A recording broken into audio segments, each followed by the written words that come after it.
மத்தேயு 13ஆம் அதிகாரம் 38வது வசனத்தை வாசிக்கிற பொழுது, நல்ல நிலத்தில் விதைக்கப்பட்ட நல்ல விதைகளான ராஜ்யத்தின் புத்திரர்கள். வாசிங்க. நிலம் உலகம், நல்ல விதை ராஜ்யத்தின் புத்திரர், களைகள் பொல்லாங்கனுடைய புத்திரர். ஆக அந்த தேவனுடைய புத்திரரானவர்கள் எவர்களோ,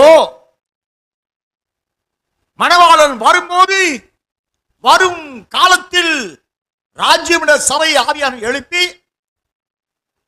அந்த ராஜ்யத்தில் இருக்கிறவர்கள் யார்? தேவனால் அனுப்பப்பட்டு ஆங்காங்கே மறைந்திருந்து அவர்களுக்கு மணவாளனை சந்திக்க ஆயத்தப்பட வேண்டும் என்ற விசேஷத்தை அறிவித்து அவர்களை அவருடைய ராஜ்யத்துக்குரிய பிள்ளைகளாய், அப்படின்னா அவர்களை நல்ல நலமாக,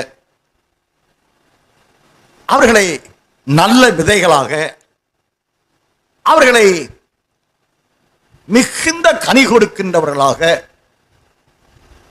யோவான் 15ஆம் அதிகாரம் 5ஆம் வசனத்திலே அவர்களை மிகுந்த கனி கொடுக்கிறவர்கள்.